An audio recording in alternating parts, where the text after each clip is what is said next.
नमस्कार। इस वीडियो में हम उपसर्ग का अर्थ, परिभाषा एवं उपसर्ग के प्रकारों को जानेंगे। आप वीडियो को पूरा अंत तक देखिएगा। उपसर्ग का पूरा चैप्टर इस वीडियो में समाप्त हो जाएगा। आइए वीडियो को शुरू करते हैं। उपसर्ग। सबसे पहले हम उपसर्ग का अर्थ जानते हैं। उपसर्ग, उप का अर्थ होता है पहले और सर्ग का अर्थ होता है निर्माण करना। सर्ग का अर्थ निर्माण करना, यानी उपसर्ग ऐसे शब्दांश होते हैं जो किसी शब्द के पहले जुड़कर नए शब्द का निर्माण करते हैं, इसीलिए इसका नाम उपसर्ग है। जैसे देखिए, प्रति, अनु, यथा, परि, यह पूरे तरह से शब्द नहीं है, यह शब्दांश हैं, यानी शब्द के अंश हैं। इनका अकेले अपना अर्थ नहीं होता, इनका अर्थ तभी प्रकट होता है जब यह किसी शब्द के पहले जुड़ते हैं। तो आप उपसर्ग की परिभाषा इस प्रकार कह सकते हैं कि उपसर्ग ऐसे शब्दांश होते हैं, कैसे, जैसे यहाँ मैंने आपको दिखाया, जो किसी शब्द के पहले जुड़कर उसके अर्थ को बदल देते हैं। यह हुई उपसर्ग की परिभाषा। अब उदाहरण के माध्यम से आप उपसर्ग को समझिए। जैसे यहाँ दिन शब्द है, इस दिन शब्द के पहले प्रति शब्दांश उपसर्ग को जोड़ा गया, तो अब हो गया प्रतिदिन। यहाँ पर शब्द का अर्थ बदल गया। शासन शब्द के पहले अनु उपसर्ग को जोड़ा गया, तो अनुशासन हो गया, अर्थ बदला।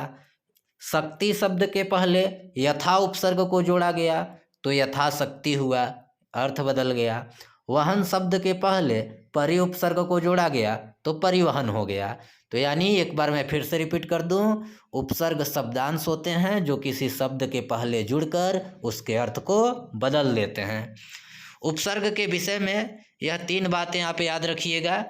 पहला, उपसर्ग शब्दांश होते हैं। दूसरा, यह शब्द के पहले जुड़ते हैं। तीसरा, शब्द के पहले जुड़कर उसके अर्थ को बदल देते हैं। यह परिभाषा भी हो गई उपसर्ग की।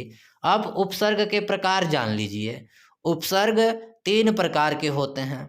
संस्कृत के उपसर्ग, हिंदी के उपसर्ग, आगत उपसर्ग। आगत उपसर्ग का मतलब जो उपसर्ग न तो हिंदी के हैं न ही संस्कृत के हैं, बल्कि विदेशी भाषाओं से लिए गए हैं, उन्हें हम आगत उपसर्ग कहते हैं।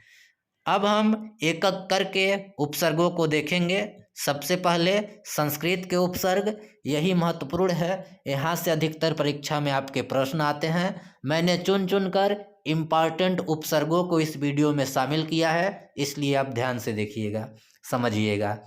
सबसे पहला उपसर्ग है अति। इसका अर्थ होता है अत्यधिक। शब्द देखिए, अति अल्प, अतिरिक्त, अतिशय, अतिकाल, अत्याचार। अत्याचार में भी अति उपसर्ग है, अति धनाचार मिलकर अत्याचार हुआ है।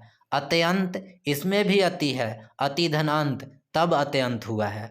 तो ध्यान दीजिएगा कि अति का अर्थ होता है अत्यधिक। शब्द निर्माण करके मैंने आपको दिखा दिया। दूसरा, अनु।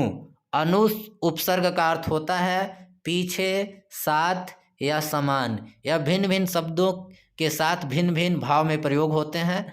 जैसे देख लीजिए, यहाँ शब्द निर्माण है अनुपालन, अनुरूप, अनुशासन, अनुभव, अनुदेश, अनुकरण आदि। अप उपसर्ग का अर्थ होता है बुरा, हीन या विरुद्ध।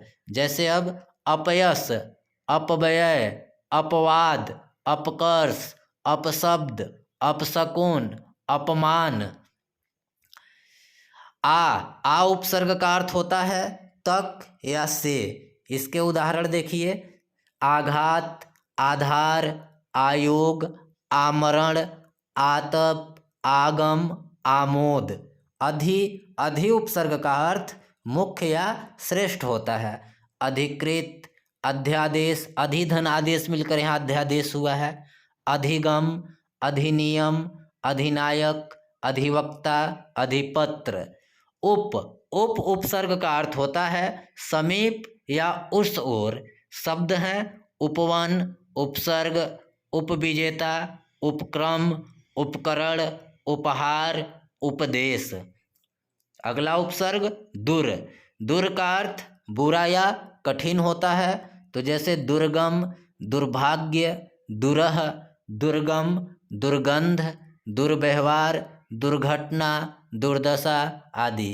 प्रति, प्रति उपसर्ग का अर्थ होता है प्रत्येक।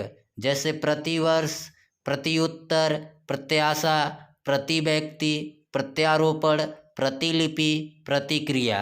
सु, सु उपसर्ग का अर्थ होता है अच्छा या सरल।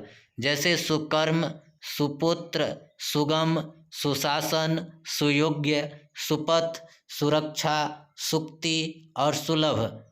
यह सु उपसर्ग के उदाहरण। हम हिंदी के महत्वपूर्ण उपसर्गों को उदाहरण सहित देखेंगे। अ उपसर्ग का अर्थ अभाव होता है। उदाहरण देखिए, अज्ञान, अविद्या, अकाल, अभाव। सम उपसर्ग का अर्थ बराबर। उदाहरण समतल, समकोण, समकक्ष, समकालीन। पर उपसर्ग का अर्थ दूसरा या बाद का होता है। जैसे उदाहरण परलोक, परोपकार, परहित, परसर्ग। चिर उपसर्ग का अर्थ देर तक। उदाहरण चिरकाल, चिरायु, चिरपरिचित, चिरस्थायी। अब हम उर्दू के उपसर्गों को देखेंगे। इन्हें आगत उपसर्ग भी कहते हैं क्योंकि यह दूसरे भाषा से हिंदी में आई है। हर उपसर्ग का अर्थ होता है प्रत्येक।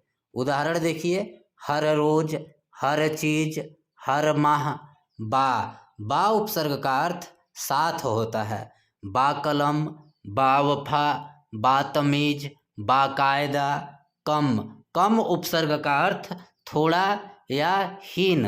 उदाहरण कमजोर, कम उम्र, कम वक्त। सर उपसर्ग का अर्थ मुख्य। उदाहरण सरताज, सरदार, सरकार।